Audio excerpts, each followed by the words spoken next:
Excavation team को घने जंगल के बीच जमीन के अंदर जाता एक पाइप दिखाई देता है।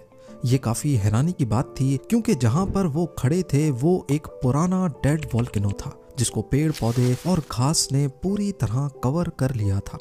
पाइप के अंदर देखने के लिए इसमें नाइट विजन कैमरा भेजने का फैसला किया गया।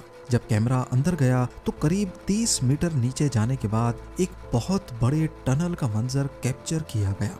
ये 7 मार्च 2018 का दिन था और एक्सकवेशन टीम साउथ पोलैंड के शहर लुबान के करीब जमीन से 30 मीटर नीचे कुछ अनोखा देखने वाली थी। जेम टीवी की वीडियोस में एक बार फिर से खुशामदीद। इस टनल के अंदर जब कैमरा घुमाया गया तो वहां पर हैरत अंगेज तौर पे उनको एक पटरी दिखाई दी। अभी वो इसी कशमकश में थे कि यहाँ पटरी का क्या काम, तो दूर खड़ी एक माइन कार्ट ने उनकी तवज्जो अपनी तरफ कर ली। जब लोकल अथॉरिटीज को मालूम पड़ा तो वो वर्ल्ड वॉर 2 के जमाने में एक खो जाने वाले टनल का मैप लेकर आए। मालूम पड़ा कि ये टनल करीब 80 साल पहले वर्ल्ड वॉर 2 के दौर में बनाया गया था और पिछले कई सालों से लोकल अथॉरिटीज इसी टनल की तलाश कर रही थी।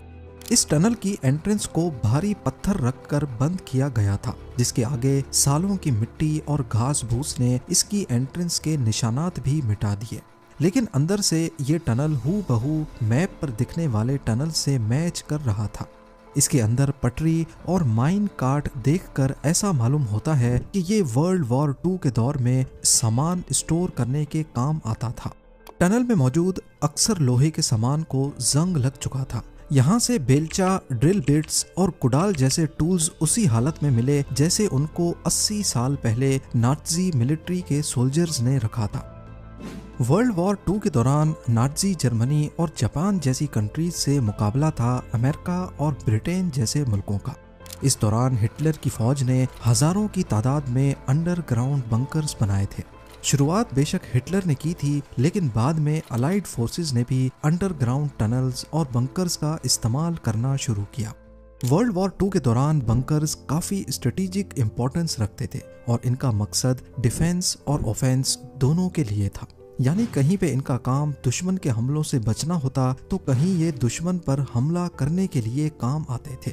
ये बंकर्स दुश्मन की एयर स्ट्राइक्स और आर्टिलरी शेल से हिफाजत करते और सोल्जर्स को एक सिक्योर बेस फराम करते थे। डिफेंसिव बंकर्स को फ्रंट लाइन पर इस तरह डिजाइन किया जाता कि वो दुश्मन के हमलों को रोक सकें, जैसे जर्मनी की अटलांटिक वॉल, जो अलाइड फोर्सेस के हमलों के खिलाफ एक मजबूत रुकावट थी। साथ ही कुछ बंकर्स को प्लानिंग के लिए यूज किया गया, जहां से कमांडर्स अपने ऑपरेशंस को सीक्रेटली मैनेज करते। वर्ल्ड वॉर 2 में इतने ज्यादा अंडरग्राउंड बंकर्स और वार रूम्स कंस्ट्रक्ट किए गए थे कि आज भी इनकी गिनती करना पॉसिबल नहीं है, क्योंकि इनमें से हजारों की तादाद में आज भी जमीन के अंदर कहीं दफन है। कहा जाता है कि वर्ल्ड वॉर 2 में अलाइड पावर्स और एक्सिस पावर्स ने अंडरग्राउंड बंकर्स पे इतना खर्चा किया था कि पूरी दुनिया में लोहे और सीमेंट की शॉर्टेज हो गई थी। एक एस्टीमेट के मुताबिक इन तमाम बंकर्स को बनाने में लगभग आज के 500 बिलियन से 1 ट्रिलियन डॉलर्स का खर्चा आया। यूं समझ लें कि अमेरिका की अफगानिस्तान में चलने वाली 20 साला जंग में रोजाना 300 मिलियन डॉलर्स खर्चा आता था, तो वर्ल्ड वॉर 2 में बंकर्स बनाने में रोजाना 460 मिलियन डॉलर्स। ये तो वो खर्चा है जो सिर्फ कंस्ट्रक्शन में हुआ। वर्ल्ड वॉर 2 में मैन पावर, लॉजिस्टिक्स और एम्यूनेशन के खर्चे का अंदाजा लगाना भी मुश्किल है। आइए इतिहास की तल्ख यादों में जाकर चंद बंकर्स के बारे में जानते हैं। दी अटलांटिक वॉल एक बहुत बड़ा कोस्टल डिफेंस सिस्टम था जो नाज़ी जर्मनी ने वर्ल्ड वॉर 2 के दौरान बनाया। ये 2400 माइल्स या 3800 किलोमीटर तक यूरोप के कोस्ट लाइन पर फैला हुआ था, जिसका मकसद समंदर से अलाइड फोर्सेस के हमलों से बचना था। 1940 से 1944 के दरमियान बनाए गए इस सिस्टम में हजारों बंकर्स, एम्यूनेशन डिपो और किले शामिल थे। उस वक्त हिटलर का फ्रांस के कई इलाकों पर भी कब्जा था। अटलांटिक वॉल का एक हिस्सा नॉर्दर्न फ्रांस के इलाके नॉर्मंडी में भी फैला हुआ था, जहां लॉन्जेस सरमर नामी आर्टिलरी बैटरी इंस्टॉल की गई। ये बंकर्स हैवी बम्बार्डमेंट्स को फेस करने और हमलों के वक्त डिफेंसिव फायर देने के लिए डिजाइन किए गए थे। नॉर्वे की बात की जाए तो इसका निचला हिस्सा नॉर्थ अटलांटिक ओशन से आने वाली अलाइड फोर्सेस को रोकने के काम आ सकता था, तभी हिटलर ने यहाँ पर भी अटलांटिक वॉल के कुछ हिस्से गाड़े हुए थे। यहाँ पर क्रिस्टियन सैंड जैसे फोर्ट्रेसेस नेवल रूट्स को प्रोटेक्ट करते थे। इसके अलावा नेदरलैंड्स भी उस वक्त नाजी के कंट्रोल में था और यहाँ पर नॉर्थ अटलांटिक के कोस्ट पर हजारों सेफनियन नामी बंकर्स बनवाए गए थे। नाजी जर्मनी की इस पूरी अटलांटिक वॉल, जिसमें underground bunkers, depots, tunnels, artillery batteries और किले शामिल थे, को फ्रिट्ज टॉड नामी एक जर्मन इंजीनियर की कंपनी ने बनाया था। 2,60,000 वर्कर्स, जिनमें ज्यादातर कैदी थे, उनसे ये तमाम स्ट्रक्चर्स सिर्फ 2 से 4 सालों के दरमियान जबरदस्ती बनवाए गए। आज भी अटलांटिक वॉल के कुछ पार्ट्स हिस्टोरिकल मॉन्यूमेंट्स के तौर पे मौजूद हैं, जो वर्ल्ड वॉर 2 की इंजीनियरिंग और उस पर होने वाले खर्चे का एहसास दिलाते हैं। जब हिटलर ने अटलांटिक वॉल बनाई तो उस वक्त अलाइड पावर्स के वहमो गुमान में भी नहीं था कि आगे चल के उनको कितनी मुश्किल का सामना करना पड़ेगा। फिर 1942 में एक वाकया हुआ जिसने अमेरिका और ब्रिटेन की आंखें खोल कर रख दी। कैनेडियन फोर्सेस, जो अलाइड पावर्स का हिस्सा थीं, उन्होंने फ्रांस के इलाके डिएप पर एक हमले की प्लानिंग की, जिसको आज डिएप रेड के नाम से याद किया जाता है। इस हमले का मकसद हिटलर की बनाई गई अटलांटिक वॉल को समझना था कि आखिर वो काम कैसे करती है।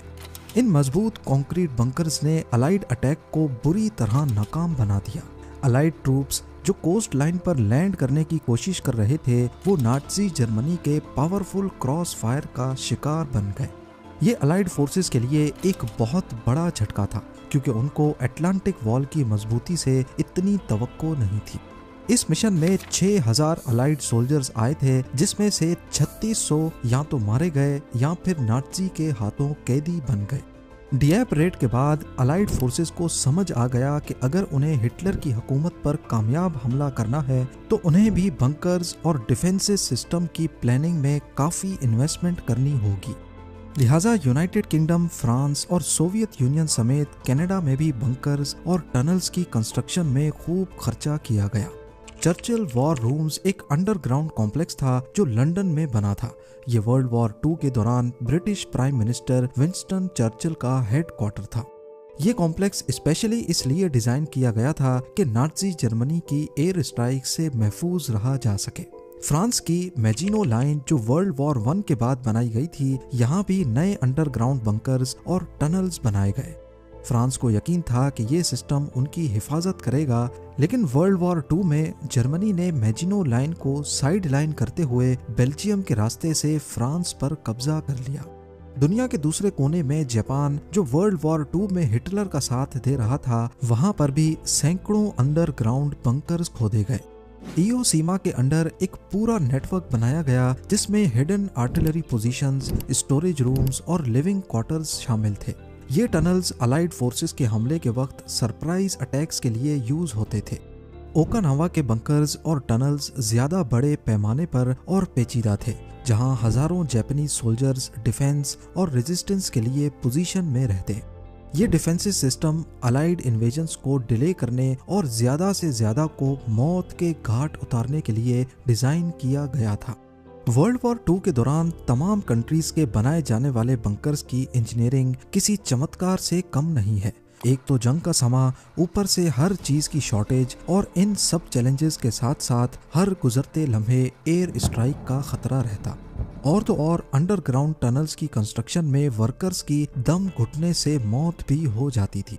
लेकिन इन सब चैलेंजेस के बावजूद हजारों बंकर्स ना सिर्फ बनाए गए, बल्कि इनमें से काफी सारे तो आज तक जमीन के नीचे उसी हालत में छुपे हुए हैं, खास तौर पर जो एक्सेस पावर कंट्रीज में बनाए गए थे, क्योंकि वर्ल्ड वॉर 2 के बाद जब उनका राज वहां से खत्म हुआ, उस वक्त या तो वहां से सोल्जर्स बंकर की एंट्रेंस को बंद करके भाग गए या फिर उसी के अंदर मर गए।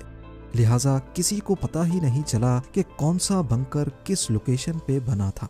एक तरीका था इन तमाम बंकर्स और टनल्स की लोकेशन पता लगाने का, और वो था हिटलर की गवर्नमेंट के पास मौजूद सीक्रेट डॉक्यूमेंट्स। लेकिन वो भी या तो जला दिए गए या फिर किसी ऐसी जगह छुपाए गए जिसका सिर्फ उसी को पता था जिसने ये छुपाए थे। और खास तौर पर इन बंकर्स को कैमोफ्लाज करके बनाया जाता, यानी नेचुरल टेरेन में इनको ऐसे बनाया जाता कि किसी को भी पता ना चले कि यहाँ मिलिट्री बंकर है। इसी वजह से जंग के बाद ये बंकर्स छुपे के छुपे ही रह गए।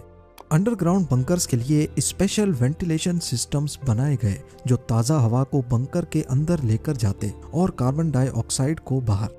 नाज़ी लीडर एडोल्फ हिटलर ने अपने दौरे राज में कई बंकर्स का सहारा लिया। उनके ज़ेरे इस्तेमाल मशहूर ज़माना बंकर्स थे ईगल नेस्ट, जिसे कील स्टाइन हाउस भी कहा जाता है। ये जर्मनी के ओबेरसेल्ज़बर्ग एरिया में 6000 फीट की ऊंचाई पर नाज़ी लीडरशिप की सीक्रेट मीटिंग्स और रिलैक्सेशन के लिए बनाया गया था। कंक्रीट और ग्रेनाइट को इस्तेमाल करते हुए इसमें बॉम्ब प्रूफ जैसी खसूसियात रखी गई थी। हिटलर का दूसरा मशहूर बंकर बर्लिन में मौजूद फ्यूरर बंकर के नाम से मशहूर है। 1944 में बनाया जाने वाला ये बंकर सिर्फ बंकर नहीं था बल्कि ये पूरा हेडक्वार्टर था। बंकर को इस तरह डिजाइन किया गया था कि वो अलाइड बॉम्बिंग्स और आर्टिलरी से महफूज रहे। यहाँ हिटलर ने अपने आखिरी दिन गुजारे और 30 अप्रैल 1945 को यहीं अपनी जिंदगी खत्म की। आज इस बंकर का कोई हिस्सा भी सरफेस पर नहीं दिखता, लेकिन ये जगह वर्ल्ड वॉर 2 की हिस्ट्री का एक डार्क चैप्टर रहा है। अब बात करते हैं हिटलर के एक ऐसे बंकर की जहां उन्होंने जंग के सबसे ज्यादा दिन गुजारे। ये वुल्फ्स लेयर नामी बंकर कम बल्कि कोई किला ज्यादा लगता है जो नॉर्थ जर्मनी में मौजूद जंगल के बीच में मौजूद है। इसके अंदर हिटलर का बेडरूम और उसके चारों तरफ ऑफिसेज मौजूद थे। इसकी कंक्रीट की छत करीब 7 मीटर मोटी बनाई गई थी। एक बजरी की मोटी लेयर पूरे किले नुमा बंकर को एयर स्ट्राइक्स और बॉम्बिंग से महफूज बनाती थी। एक मोटी स्टील की चादर का दरवाजा जो केमिकल अटैक से भी बचाता था।